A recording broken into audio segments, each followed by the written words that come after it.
Everyone. स्वागत है आप सभी का इस इम्पोर्टेंट व्याख्यान श्रृंखला में, जिसमें हम सब लोग आज साइंटिफिक रिसर्च मेथड्स, वैज्ञानिक शोध प्रविधि के बारे में जानने का प्रयास करेंगे।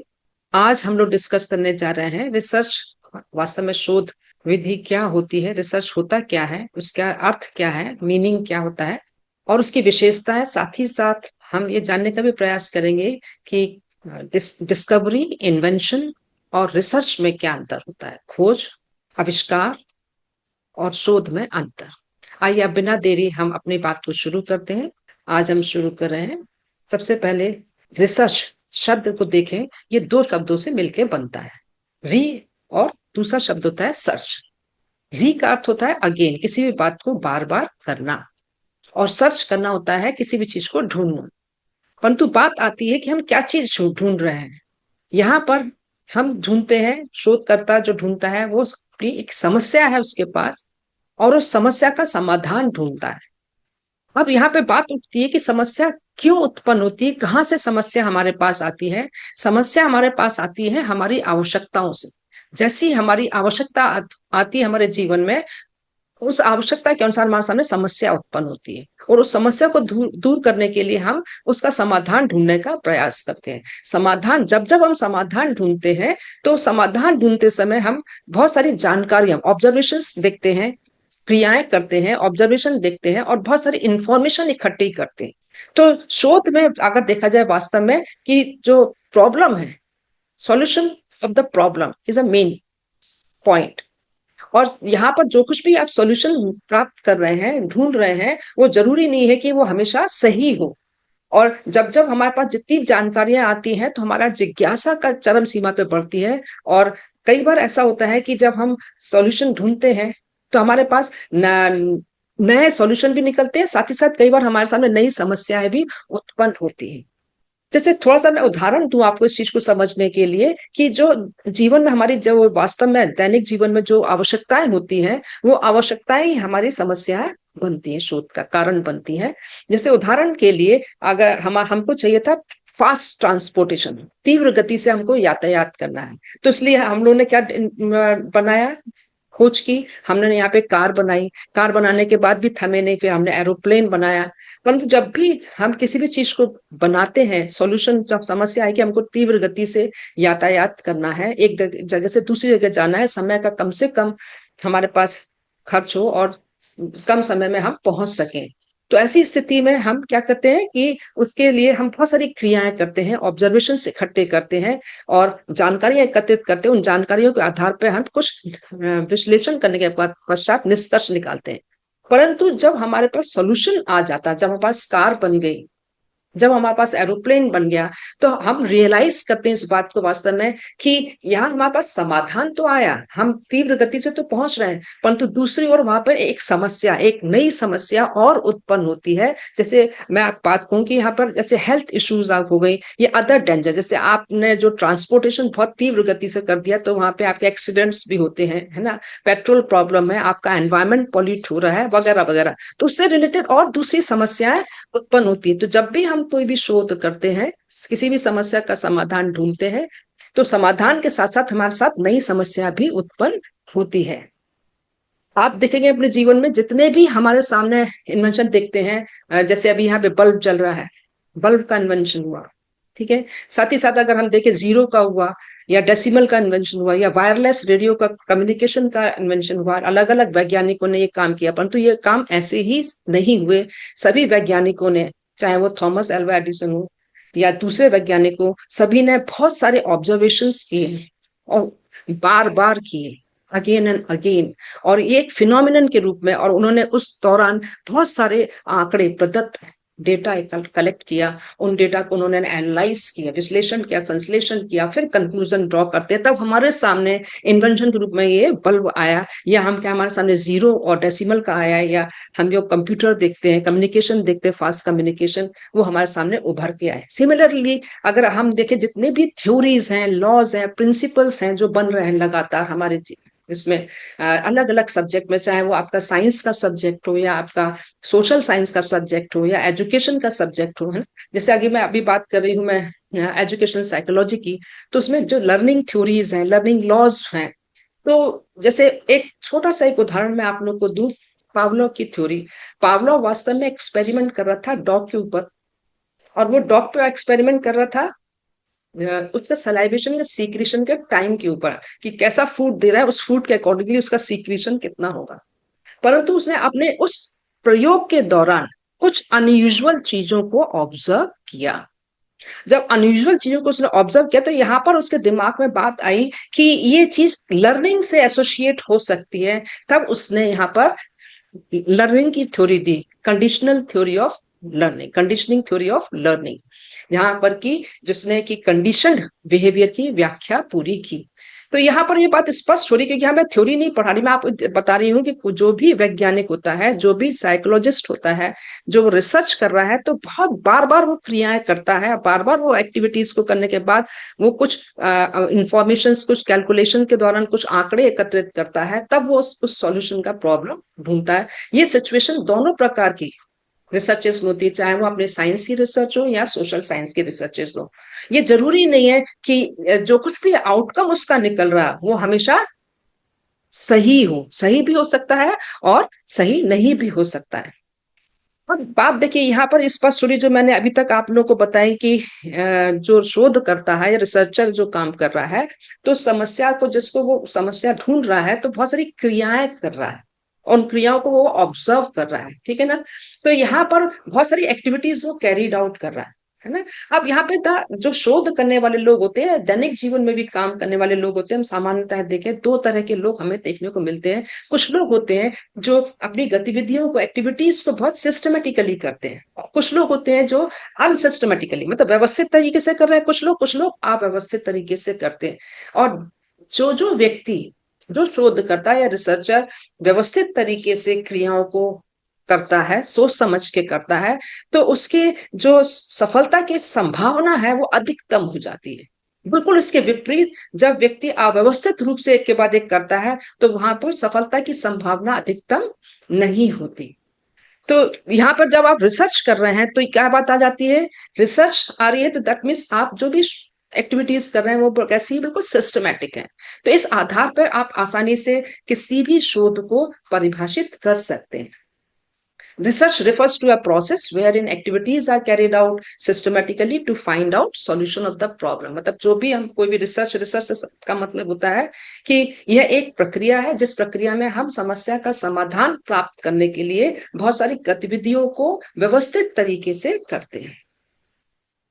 इस परिभाषा को, एक जनरल डेफिनेशन है, इस डेफिनेशन को आप सब हर विषयों में आप लागू कर सकते हैं, चाहे वो विषय आपके साइंस के हो, चाहे वो विषय आपके आर्ट्स के हो, या वो एजुकेशन के हो या मैनेजमेंट के हो। सभी में आपको आखिरी में लिखेंगे in relation to the, for example मैंने कहा कि मैं फिजिक्स के ऊपर, कोई रिसर्चर है जो फिजिक्स के सब्जेक्ट को लेकर रिसर्च करने जा रहा है, तो वहां पे वो बोलेगा research refers to a process wherein activities are carried out systematically to find solution of the problem in relation to the physics, एक पर्टिकुलर टॉपिक, या एजुकेशन में कर रहा है तो इस पर्टिकुलर टॉपिक से रिलेटेड बात हो जाएगी। तो ये एक कॉमन डेफिनेशन है, जिस डेफिनेशन को आप हम किसी भी फील्ड में इस्तेमाल कर सकते हैं, क्योंकि इसमें जो मुख्य बातें हैं वो सारी चीजें इसमें इन्वॉल्व हो रही हैं। और इसी चीज को और अच्छे से समझने के लिए आप अलग अलग जो एजुकेशनिस्ट हैं जिन्होंने डिफाइन किया है कि रिसर्च होती क्या है, जैसे रॉबर्ट ने भी, देखिए आप वही बात कह रहा है कि रिसर्च क्या है, सिस्टमेटिक इन्वेस्टिगेशन है, किसी भी प्रॉब्लम का सॉल्यूशन निकालने के लिए एक सिस्टमेटिक इन्वेस्टिगेशन है।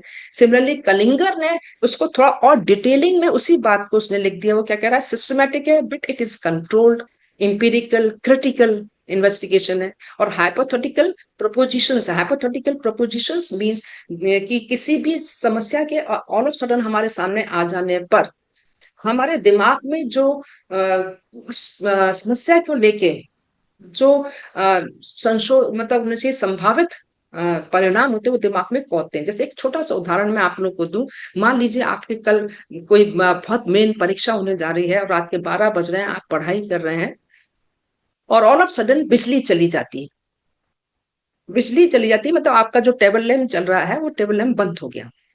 ऑल ऑफ सडन आपके दिमाग में कुछ उत्तर अपने आप ही दिमाग में आते हैं। कहीं ऐसा तो नहीं है जो मेरा टेबल लैंप है उसका बल्ब फ्यूज हो गया होगा, कहीं ऐसा तो नहीं है कि स्विच हिल गया होगा जहां पर वो आपका प्लग लगा हुआ है, कहीं ऐसा तो नहीं कि पूरे घर की बिजली उड़ गई है, कहीं ऐसा तो नहीं है कि पूरे मोहल्ले की लाइट चली गई है। देखिए ये क्या हुआ, आपके ये हाइपोथेटिकल प्रपोजिशन आपके माइंड में आए, ठीक है। आपने उसको फिर वेरीफाई करने के लिए आप अपनी जगह से उठते हैं, एक एक चीज को आप देखते हैं, दैट मीन्स आपने टेस्टिंग की, और फिर आपने उस टेस्टिंग के आधार पर अपनी जो हाइपोथेटिकल प्रोपोजिशंस है उनको आपने एक्सेप्ट करते गए, एक्सेप्ट किया या रिजेक्ट किया, ठीक है ना। तो दैट मीन्स ये इन्हीं जो एक फिनोमिनन इस चीज को जो काम करते हैं उसको रिसर्च करते हैं, कलिंग करके रहा है। तो इन डेफिनेशन के बेसिस पे आप डिफाइन कर सकते हैं अपने आप अपनी खुद की डेफिनेशन लिख सकते हैं व्हाट इज रिसर्च। आप जो भी डेफिनेशन लिखेंगे उसमें ये बातें आना बहुत जरूरी है कि it is a systematic control है। इन्वेस्टिगेशन कैसा है आपका, इंपीरिकल होना चाहिए, टू द पॉइंट है, और क्रिटिकल है, आप क्रिटिकली उसको एनालाइज कर रहे हैं, उसका हर डायमेंशन से उस पॉइंट को आप देख रहे हैं। और it can be carried out by two approach, inductive approach as well as deductive approach. यहाँ मैं आपको थोड़ा सा स्पष्ट कर देती हूँ कि इंडक्टिव अप्रोच क्या होती है और डिडक्टिव अप्रोच क्या होती है। इंडक्टिव अप्रोच जब आप जनरल से स्पेसिफिक की ओर जाते हैं, मतलब सामान्य से विशिष्ट की ओर जा रहे हैं। जब आपके सामने कोई भी चीज सिद्धांत है, पहले से प्रतिपादित है, पहले से बना हुआ है, उसको आपने क्या किया, आपने उसको बहुत सारे एक्सपेरिमेंट्स के द्वारा या बहुत से उदाहरणों के द्वारा आपने उसको फिर से सिद्ध किया, ठीक है। तो ये कहलाता है आपका आगमन उपागम, इंडक्टिव अप्रोच। परंतु जब आप जनरल से स्पेसिफिक की ओर जाते हैं, मतलब आप यहाँ पे क्या कर रहे हैं कि किसी भी चीज को, जो भी चीज है उसके आप पहले उदाहरण है, उन उदाहरणों को आपने ऑब्जर्वेशंस को, बहुत सारे ऑब्जर्वेशंस को देखा, और उन ऑब्जर्वेशंस के आधार पर आपने क्या किया, किसी भी एक चीज को जनरलाइज किया, सामान्यकरण किया। तो ये कहलाता है डिडक्टिव अप्रोच, निगमनात्मक उपागम कहलाता है। तो दोनों में से जो भी वैज्ञानिक है वो दोनों में से कोई भी एक अप्रोच को लेके काम कर सकता है। इस आधार पर आप आपको बिल्कुल स्पष्ट हो जाएगा कि वास्तव में शोध की विशेषताएं क्या होती हैं। पहली विशेषता, it is systematic in nature, बिल्कुल व्यवस्थित है। अगर आप व्यवस्थित काम नहीं करेंगे तो आपका काम करने में आपका समय बहुत ज्यादा लगेगा, आपका पैसा बहुत ज्यादा बर्बाद होगा, और कंफ्यूजन होंगे, आपको समझ में नहीं आएगी बात। दूसरी बात, इट इज प्रॉब्लम ओरिएंटेड। जब भी हम रिसर्च करते हैं वो कैसी होनी चाहिए, आप पिन पॉइंट, आप जैसे आप देखते हैं ना घोड़े के दोनों साइड में आपको चश्मे पहना दिए, देखा ना आपने, ध्यान दिया होगा, घोड़े को दौड़ता है तो उसके दोनों साइडों से चश्मे लगा दिए जाते हैं ताकि उसको दाएं बाएं ना दिखाए। तो एक शोधकर्ता जो है उसको भी सिर्फ आप जब रिसर्च कर रहा है तो उसका सारा का सारा फोकस अपनी समस्या पर ही होना चाहिए। तीसरी विशेषता है, it refers to a process. जो भी हम काम कर रहे हैं एक प्रक्रिया के दौरान ही कर रहे हैं, बंधी मताई सिस्टमेटिक प्रक्रिया है, उस प्रक्रिया में आप चल रहे हैं, तो हमारे दाएं बाएं इधर उधर जाने की गुंजाइश बहुत कम हो जाती है। चौथी बात, इसमें जो भी हम रिसर्च कर रहे हैं उसमें एक्टिविटीज बहुत सारी इन्वॉल्व होती हैं, आप क्रियाएं करते हैं, उन क्रियाओं को करने के बाद आप कुछ जानकारियां एकत्रित करते हैं। अगर आप एक्सपेरिमेंट कर रहे हैं तो कुछ डेटा आंकड़े एकत्रित करते हैं और फिर उसका कैलकुलेशन करते हैं। पांचवी और आखिरी विशेषता होती है, leads to solution of the problem. जो कुछ भी आप एनालाइज कर रहे हैं तो आप उसको कंक्लूड कर रहे हैं, तो वो कंक्लूजन जो आपके सामने आ रहा है वो क्या है, वो आपकी समस्या का समाधान आपके सामने आता है। तो ये आपकी शोध की विशेषता है जिसपे पूरा एक शोध टिका हुआ होता है। अब बात आती है कि जो हम लोग जनरली बात करते हैं कि खोज, और दूसरी बात आती है कि आविष्कार, और तीसरी बात आती है कि हम जो शोध कर रहे हैं, दोनों तीनों में अंतर क्या होता है। तो इसको बहुत ही बारीक महीन सा अंतर है जिसको समझने की कोशिश करेंगे।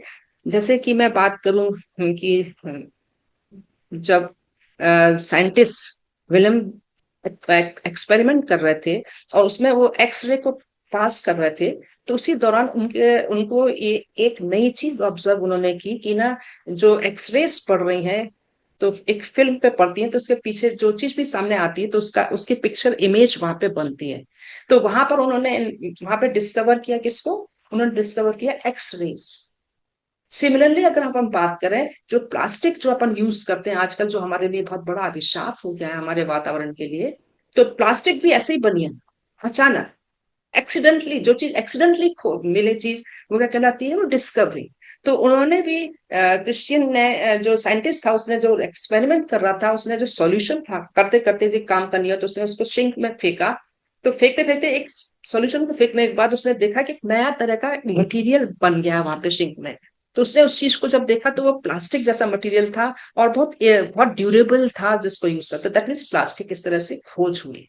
तो ये यहाँ पर उन्होंने क्या किया, यहाँ पर इन्होंने इस चीज को खोजा। यहाँ पर ऐसे गए कि कोलंबस ने क्या किया, कोलंबस ने अमेरिका को खोजा, है ना। तो ऑल ऑफ सडन अचानक मिला। इसी तरह से इन्वेंशन की बात करते हैं। इन्वेंशन में क्या होता है, इन्वेंशन हमेशा सिस्टमैटिक होता है। इसका सरल सिंपल सा एक छोटा सा उदाहरण, जब जेम्स वॉट एक बार चाय बना रहे थे, केटली चढ़ाई चाय की उन्होंने। तो जब पानी केटली में उबलना शुरू हुआ तो उसके ऊपर जो ढक्कन लगा हुआ था तो वो उछलना शुरू हो गया। तो उनके दिमाग में ये बात आई कि जो स्टीम बन रही, भाप बन रही, भाप में इतनी ज्यादा शक्ति है कि वो ढक्कन ऊपर उछल रहा है। मतलब इसको, इस एनर्जी को कहीं ना कहीं यूज किया जाता है, किया जा सकता है। तो उसने बहुत सारे ऑब्जर्वेशन किए। देखिए एक दिन में नहीं हुआ, उसको काफी समय लगा, उसने बहुत सारे ऑब्जर्वेशन किया और उसका जो कंक्लूजन हमारे सामने आया किस रूप में आया, स्टीम इंजन के रूप में हमारे सामने आया। तो ये इन्वेंशन, उसने इन्वेंट किया उस चीज को, ठीक है ना। इसी प्रकार से जेम्स वॉट ने बल्ब का इन्वेंशन, बल्ब का भी उसने 999 बार उसको असफलता मिली। और जब 1000वीं बार किया तो उसने उसको तब सफलता मिली। तो उसने बहुत सारे ऑब्जर्वेशन किए और उस आधार पर उस किसी भी चीज को उसने इन्वेंट होना। तो इन्वेंशन क्या है, इन्वेंशन हमेशा आप ध्यान रखिए अप्लाइड इन नेचर होती है। अप्लाई करते हैं हम अपने जो कुछ भी चीज हम देख रहे हैं, ऑब्जर्व कर रहे हैं, और सिस्टमेटिक नेचर में होती है।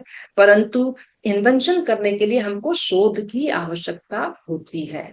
शोध क्या है, सिस्टमेटिक प्रोसेस है, और उसी आधार पर हम उस काम को कर सकते हैं। Thank you.